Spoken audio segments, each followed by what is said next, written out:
بسم الله ما شاء الله ولا حول ولا قوة إلا بالله العلي العظيم. جمال ياخد القلب ويسر الروح. السحب مع البحيرات، طبعا كلكم عارفينها بحيرات مدينتي، بحيرات الفيجيتو. النهارده الجو تحفة من ساعة ما صحيت الصبح، والسحب واخداني ويا دوبك فطرت. عملت حاجات بسيطة كده في البيت ورحنا خارجين ورجعتهم أو رجعوني. رجعنا البيت بعد ما قعدنا شوية في الأوبن إير مول. يجنن مطعم أيادينا، طبعا كلكم عارفين، هو مش داعية ليه والله، بس عشان لسه واكلين فيه. ومصورة صور حلوة قوي هبقى انزلها هي والأوبن إير. وبعدين هربت للمكان اللي بعشقه، للبحيرات.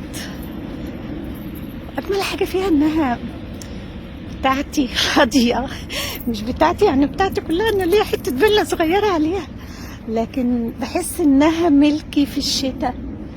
على الأقل دلوقتي محدش هيكون ماشي، في ناس طبعا بتتهرب وتيجي بس قليل قوي، لأن المفروض إنها منطقة سكنية، عشان محدش يقعد يسألني طب احنا نروحها ما نروحهاش. يا جماعة في مية حلوة أوي في الأوبن إير، الأوبن إير مول، وفي الأول سيزون زي الفل، ومنطقة عامة. لكن دي شايفين منطقة فاضية يا دوبك على قد اللي فيها، وقليل قوي من الناس اللي ممكن تيجي فيها. انتوا عارفين مصر ما فيهاش حاجة ممنوعة، دايما كل حاجة كده بيبقى فيها جزء من المخالفات. نفرات هنا مش شغالة، مش مشكلة، على الأقل الدنيا هادية قوي. شايفين النهاردة هتبقى في الغروب تحفة، بس أنا أكيد بقى مش خارجة تاني. شوفوا، ولا شكلي هقدر أمشي في حتت كتير فيها. أنا مشيت بس من عند البيت هنا مشيت من عنده، أو داخلة حتى من الجنينة بتاعته، ويا دوبك جيت لحد المساحة دي وهنكت. بس هشحن شوية وهشوف جمال السحب واروح. يا رب اقدر انزل بالليل، لو قدرت انزل بالليل هصور لكم الغروب في جزء تاني من البحيرات، مش هرجع في المكان مرتين.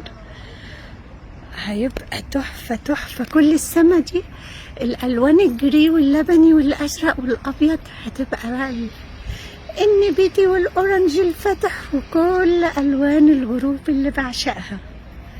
بسم الله ما شاء الله ولا حول ولا قوة الا بالله العلي العظيم. اللهم أدم نعمك علينا، بارك لنا فيها وقدرنا على حمدك وشكرك، وخلي الدنيا كلها يا رب حلوة كده، هادية وما فيهاش حروب، فيها سحب بيضة وناس ماشية في أمان. يا رب يا رب. وما كانش في الدنيا بقى في الجنة، هنعمل ايه؟ يلا الحمد لله. يومكم سعيد. يعني اي واحد في اي مكان يقدر يخرج دلوقتي ويستمتع بجمال السحب من الفجر الى الان، واعتقد كمان هتستمر. روعة. مع السلامة، يومكم سعيد، باي.